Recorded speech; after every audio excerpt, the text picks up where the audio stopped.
네, 개헌에 관한 대목 좀 더 깊이 알아보겠습니다. 방금 리포트를 했던 김재용 국회반장 나와 있습니다. 김 기자, 네. 국회에서 합의 못하면 정부가 나설 수 있다. 이 얘기는 그러니까 6월 지방선거에서 개헌안을 국민투표에 동시에 붙일 수 있다. 이런 얘기죠? 그렇습니다. 그렇다면 일정이 앞으로 어떻게 될까요? 국회 합의 방식이면은요, 적어도 2월까지는 여야가 합의안을 내고요, 3월에는 발의를 해야 가능하다고 봐야 합니다. 이게 어렵다면은요, 동시 실시 불가능하다 이렇게 봐도 됩니다. 그렇군요. 그런데 자유한국당은 연말에 그러니까 12월까지 하자 이런 입장이잖아요. 그렇습니다. 그렇다면 여소야대 상황에서 개헌안 통과가 쉽지 않을 텐데 문 대통령이 오늘 왜 이렇게 강조를 했다고 봅니까? 말씀하신 것처럼요, 수적으로는 자유한국당 의석, 어제 바른정당을 탈당한 김세연 의원까지 포함하면은요, 117석이기 때문에 쉽지 않습니다. 한 석 늘었죠? 네. 그렇습니다. 그러나 최근 여론조사를 보면은요, 개헌 찬성이 70%를 넘기 때문에 이런 여론을 감안해서 자신감을 보였다 이렇게 분석할 수 있을 것 같습니다. 물론 지난 대선에서 모든 대선 후보들이 공약으로 내걸었던 부분도 있고요. 여기에 별도로 국민투표를 하면은 국민 세금이 1,200억 원 더 써야 한다 이런 비용의 문제도 강조했습니다.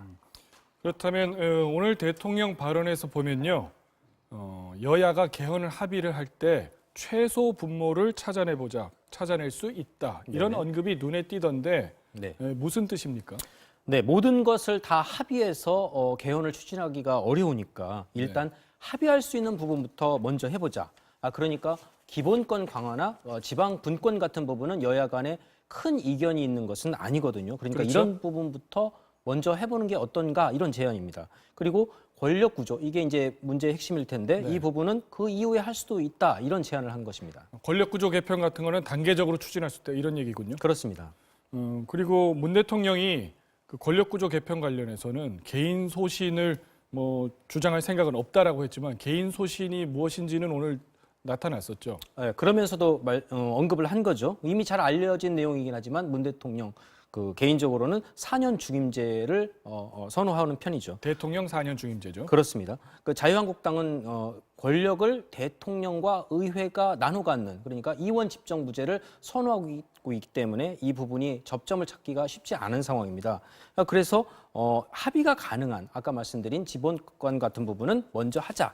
이런 것으로 취지를 이해할 수 있을 것 같습니다. 네, 일단 여기까지 듣고요. 관련 소식 더 보고 다시 대화 나누겠습니다.